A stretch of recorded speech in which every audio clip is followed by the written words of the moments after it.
Hi, my name is Mandolin Royal, and today I have the youngest two bachelors here. These guys hatched back at the end of October within a couple of days. One of them was raised by the broody hen, and the other I hatched and grew out with a group of others. And I'm going to grade them to decide which one is actually the better male. They both have their own personal strengths and weaknesses, so it's hard to really get a grasp on that without a grading system. So I made a little cheat sheet on a piece of paper because my printer wasn't working. And a lot of this is going to be hands-on, and some of it's going to be visual. But here on my sheet, we have bird 1 and bird 2. I already weighed them. So bird number 1, this guy right here, he got the check mark for weight. But that's not the end-all be-all. There's a lot more to it than that. So it helps by understanding your flock priorities. For us, doing the dual purpose thing and wanting that good table result, it has a lot more to do with what they feel like for the fleshing, their body width, length, depth, height. And then the wings, tails, legs, and toes, those are all important features if you're a chicken. Priority 2 would be the trivial stuff like the comb, the eyes, the color of the body, the specific color of the legs, the earlobes, and whatever else I find to notate on this sheet. So between these two birds, the best bird for that thing is going to get a check mark, and then we'll do a tally on the check marks, and that'll give us our best overall bird. So I'm going to figure out if I can film hands-on stuff. I've got to make some space because I've got a pile of feed in the way of where I normally do that. And then we're going to get into each of these guys visually for that part of the grading. And then at the end, we'll figure out who the winner is. And that guy is going to get the priority space in a breeding pen. The other guy is going to be held in the wings as a spare. You never want to call yourself so thin on boys that you don't have backups. So one of these guys is going to win the day, and the other guy will get backup status. Their peers are already in the freezer. It's just these two left from the last batch. So we'll find out which guy is the preferred. So these guys were in absolutely no mood to cooperate, so I didn't film the hands-on part, and I went ahead and got through the worksheet to see where we're at. So we're going to start with bachelor number 1 here, and he ended up winning by 2 check marks. He had the better fleshing, he had the better width, he had the better similar length. They felt pretty equal in that regard. Body depth wise, that's top to bottom. You can see his crop is full of food, but behind it, it dips in, and he is more shallow in the chest than the other guy. We'll get to him in a second. Height wise, they were the same. This guy has better wings. They closed up nice and tight, and the feathers were thicker. The other guy, the spread on one of the wings wasn't as good, but the other wing was really good. So he still loses out with this guy having the better, tighter, well-shaped wings that follow what his back is doing. They're not angled down. They're nice and level with his back. If you cruise through internet pictures on Google, you can see wings tilted downward when really they need to be doing what the back is doing. That's the right wing set. The other guy next door, he won for tail. It had a better width to it. It was more open. It's coming in a little fuller. This guy is probably going to end up with a tail that's on the thin side. They're both still growing tails, so that might change in time, but at this age, right now, today, the other guy wins it. Now, you can do these evaluations every 3 months leading up to 1 year old. This is just where they're at today. So for the legs, Bachelor number 1 had a better set to him. The other guy had a slight inward bow to him.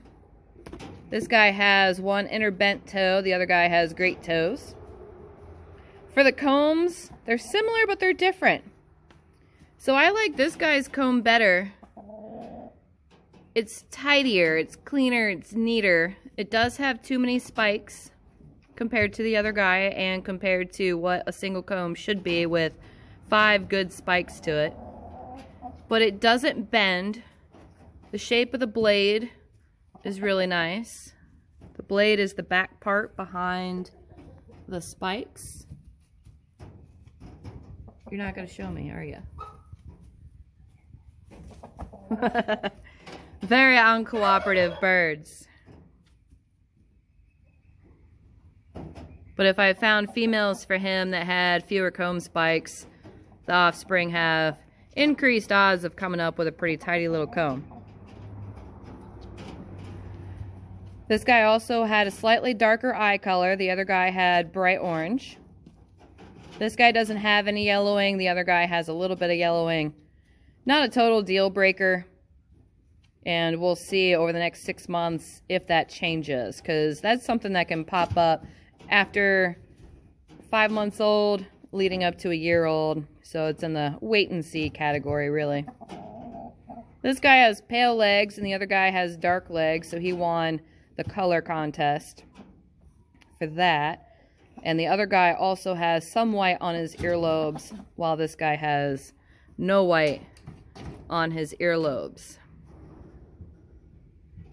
Now, the handy thing about doing these lists like this is now it gives me a shopping list on the kind of girls that would complement each of these boys the best.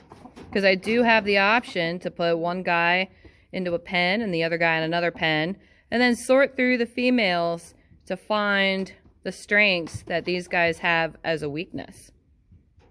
And that is finding the companionable birds that can lead to better odds of improved offspring. If I threw them together all willy-nilly, who's to say how they'll turn out? If the girls share the same weakness, you can probably compound that and make it worse in the offspring. So like the guy who had the one wing that doesn't quite close up on the one side, those girls are absolutely going to have perfect wings. It's the only way to look for improvements in the offspring. I thought the other guy was going to win. But after going through and checking off our boxes, this guy is actually the better bird. His future girls are going to have darker leg color.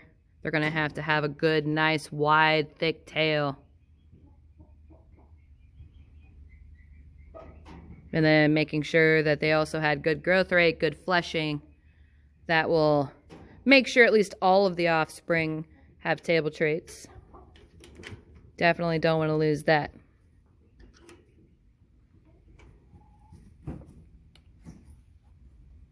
This guy would need pretty thick females that have absolutely perfectly square legs to try to correct that slight bowing he has in the knee. Let me see if he'll let us look at that. Well, he looked square there for a second. Nope, there it is. So I would look for girls that were pretty short in the leg and kind of boxy looking in the underside. And that would fix that right up. But look at that tail spread. So both of these guys are promising, but I would have to give them females that work out some of their flaws. And then once you have those offspring, you grow them all out. And then you go through and you grade each of them and you pluck out the ones who are an improvement over their parents. And then you carry on into the next season. So on and so forth. Season after season. And this part of the work, it does not stop. The moment you think your flock is perfect and you stop paying attention, It doesn't take very long for them to possibly fall apart on you. And you don't want that to happen. You don't want to change your methods just because you think you got good at it. Ask me how I know.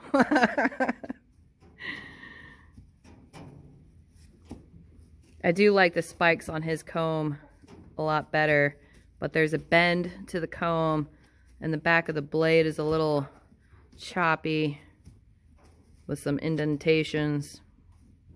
So even though the other guy has extra spikes, overall it's better.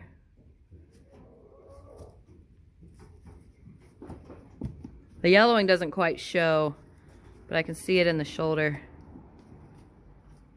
I don't know if you guys can see it or not.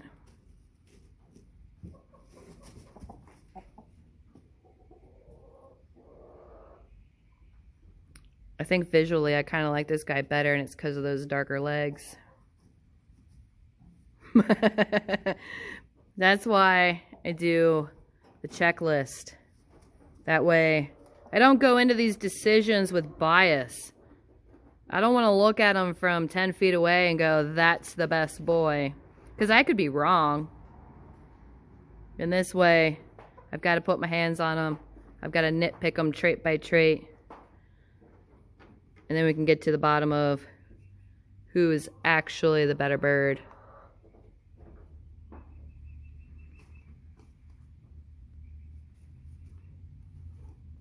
Next, we got to do this with a couple of girls.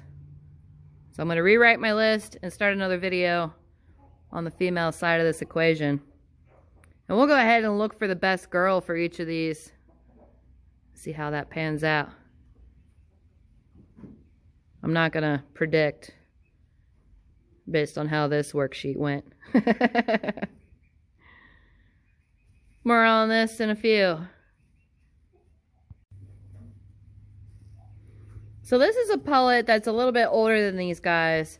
And I pulled her out because I liked her for bachelor number 1. She has 4 spikes on her comb. So between him having too many and her having too few, perhaps some of the offspring will come up with just the right perfect comb. I've seen it happen. It's not going to be every chick, but we're looking for the best few. She also had better chest depth than the other girls in the pen she was with, so that can help them out.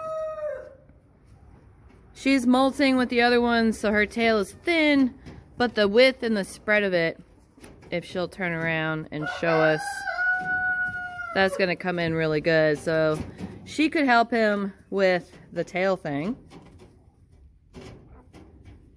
You just want to hold still? No? Her eye color was a little bit darker, so hopefully we see some improvement in that. She does have some white on the earlobe, increasing our chances. And her leg color is nice and dark. So I'd say her and the first guy are pretty compatible.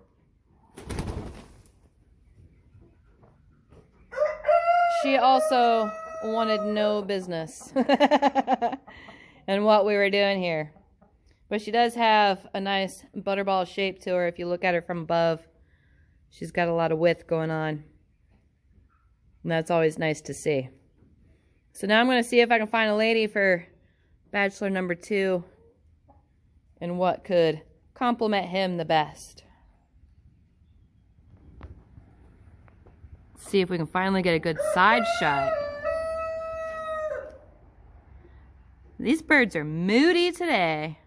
Probably because it's raining and gross outside and they don't get to go out and play in it.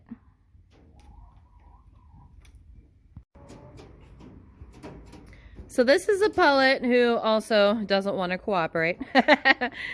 But when I saw her, I thought of the middle guy for her. And I think we can double down on tail length and hopefully he would increase the spread. Her leg color is just as dark, but she's also really squared up and straight-legged, which will help him and also give us a really high percentage of offspring with really dark colored legs. Her comb is more petite, it's thinner, smaller. Not too bad. She does have the lighter eye color, but she's got white in the earlobes, so between the two of them, with both of them having it, that should help us with that. She's got a nice poo spatter right on top of her head, but her wings are very tight and tidy on both sides, which will help with the one goofy wing the other guy has. I think that pair is worth looking into.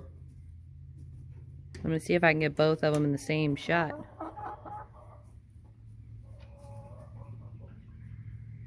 Promising. They need more grow time, and they need to get older. Her eggs need to get bigger for sure for hatching. I don't like hatching pullet eggs. The results just aren't as vibrant as what hatches from older females. But I like these two together. I'm going to try that. First, she needs to show her stuff for laying, and we need to see how productive she's going to be. I look for at least 5 eggs a week. She's being a little more cooperative than the other one was. And I might try her with the other male too. I think she could help both of them. Of course, with the first male, I think we're going to come up with a frequent occurrence of a more shallow chest. But they're going to be well fleshed and meaty. She feels great. She's pretty cute. So hopefully that's some food for thought this hatch season, as you go through your birds to figure out who you're going to put with who and for what reason, as well as what to look for and how to come up with your flock priorities. If you're going for a table result, that's got to be number 1 on the list. If you're going for laying, then those laying traits go to the top of the list. And if you're trying to make them really pretty, then the physical attributes go to the top of the list. But I'd highly, highly suggest never losing sight of the table traits.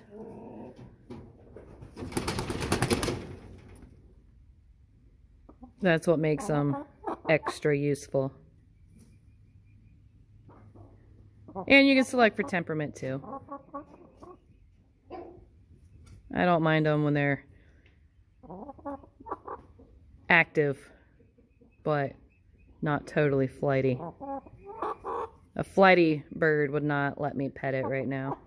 I'm going to go ahead and get her put back because I did interrupt them during egg laying time.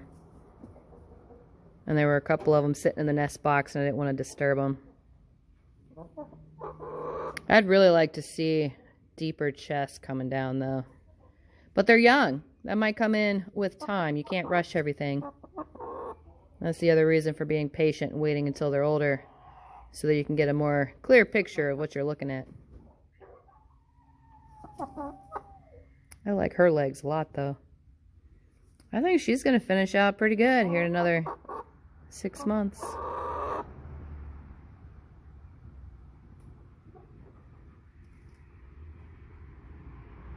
Not bad for youngsters. We'll see what they do in time.